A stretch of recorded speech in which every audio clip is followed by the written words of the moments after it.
Thank you. Good morning. Welcome, everyone. I'm Councillor Chris Atwell, Cabinet Member for Central Services. Some housekeeping. If the continuous fire alarm sounds, please evacuate the room and public gallery by the stairwells. Do not attempt to use the lifts. Please assemble in front of Queen Victoria's statue in Guildhall Square. In order to comply with the Guildhall Trust Fire Marshal regulations, anyone who signed in at the Guildhall reception desk should sign out when leaving the building. So today's meeting will be live streamed and everyone speaking will be on camera. Members of the press and public, there aren't any, are permitted to record the meeting. And can everyone use a microphone and to switch them off when you have finished speaking. Some introductions, please. Good morning, I'm Councillor Derek North from Cosham and Wirral. Good morning, Derek. Welcome to your first portfolio meeting. Thank you. And officers. Claire Looney, Partnership and Commissioning Manager. Thank you, Claire. Good morning. Catherine Ramsey, Business Development Manager. Thank you, Catherine. Lisa Gallagher, Democratic Services. And thank you, Lisa. Derek, any declarations of interest for today's meeting? No, I haven't. Okay, thank you very much. Okay, so we've got two information reports to have a look at this morning. The first one is shop mobility. Catherine, over to you. If you could just give a brief summary. Obviously, we've had the report and read it. Thank you. Yes, the Portsmouth City Council have managed the shop mobility scheme since 21. Prior to that, it was with the charity Portsmouth Disability Forum. Users of the scheme include people with walking or mobility issues, older residents and visitors, or people recovering from injury or illnesses. We currently stock a range of wheelchairs and electric scooters, helping people access the shops and the leisure facilities. It's to help them make independent, be independent outdoors. This year we've been able to purchase 2 more of our holiday type scooters, which they can be taken apart, put in the boot of a car. It makes it easier for people to get out a bit further afield as well. We hire scooters from our base that's in the city centre, and we've also got some satellite sites in the historic dockyard and some of our libraries. We're currently considering options for other sites where scooters can be made available. We're currently working with the comms and marketing team to promote the service. We were recently able to advertise poster sites across the city.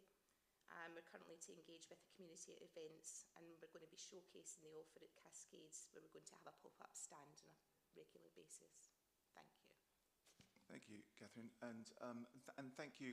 You're now looking after shop mobility.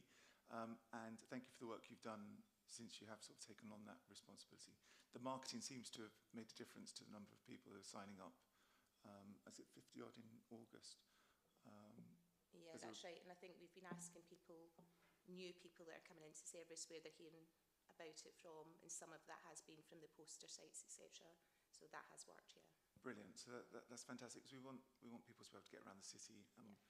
We need the city to be more accessible to people. So I'm grateful for your work around the marketing and looking at other possible satellite stations. I'm very mindful we have a councillor in the room who represents a ward in the north of the city, and we don't have a satellite station. So hopefully the data that we'll collect will support us being able to look at having satellite stations. Yeah, that's what we're doing at the moment. So we're asking people actually when they come in and hire the scooter, where are you going, where are you using them? So that will help inform where we can go next if we want some more satellite areas.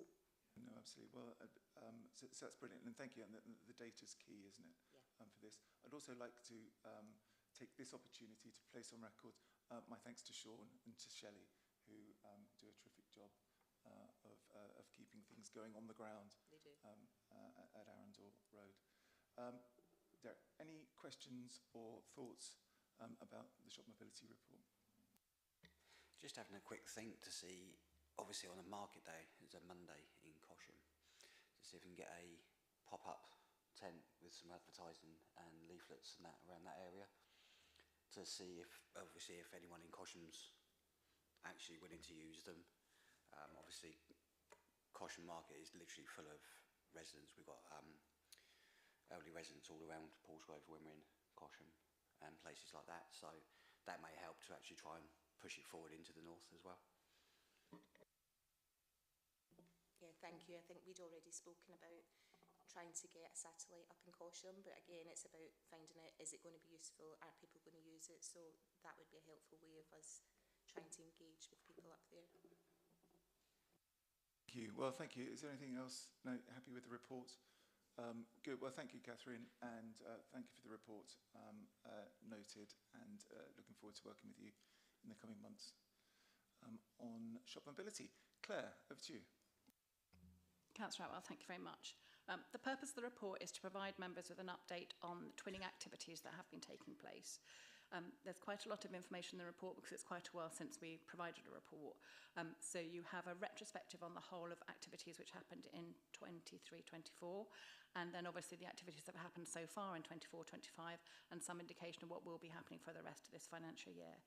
I think it's fair to say that the amount of activities happening within the remit of the twinning activities is wide, various, and all sorts of scales and activities.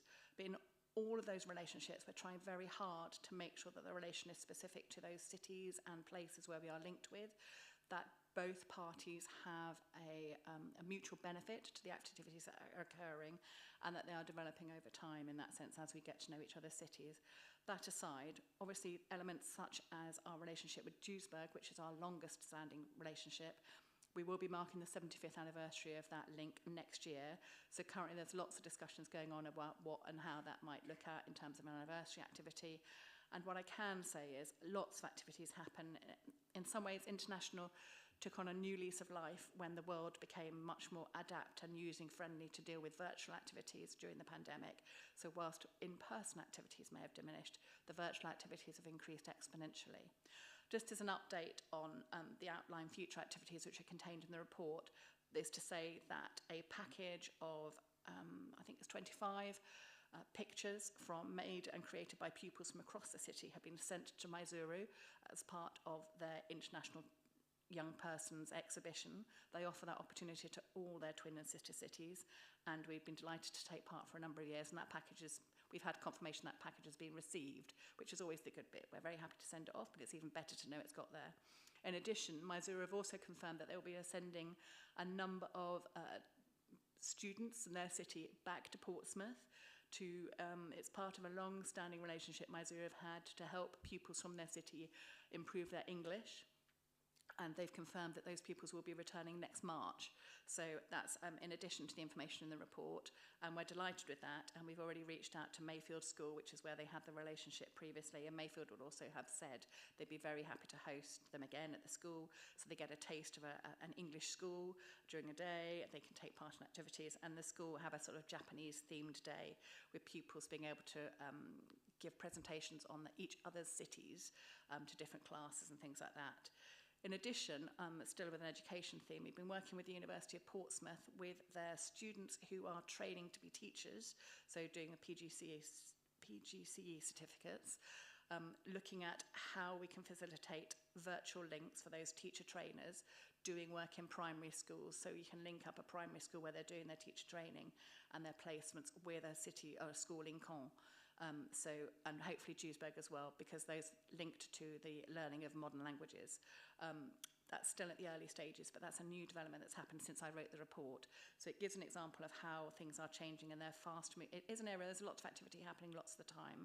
And the other thing, obviously, we're currently planning at the moment is the annual Christmas virtual greeting, when we have a number of our twin and sister cities, ranging from Duisburg and Caen through to the Falkland Islands and over to the American Portsmouth and Halifax in Canada, all come together in a virtual call with the Lord Mayor of Portsmouth, having conversations about Christmas traditions. The Lord Mayor normally gets to choose the theme. Last year's Lord Mayor, Councillor Tom Coles, chose the theme of music, not surprisingly, and we'll wait to hear what Councillor... Well, was it heavy metal music? He commented on his heavy metal desires, yes, but couldn't quite put them in a Christmas context, if I'm completely honest.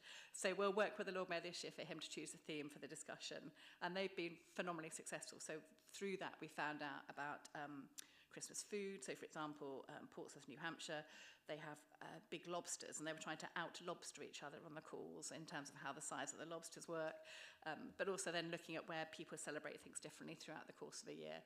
So they've been very active conversations, and it has been really good to bring those to life in a different way where we've not been able to do the face-to-face. I'm very happy to take any questions on the report. Thank you, Claire. I mean, for me personally, I think this is a really important area, and one that we don't,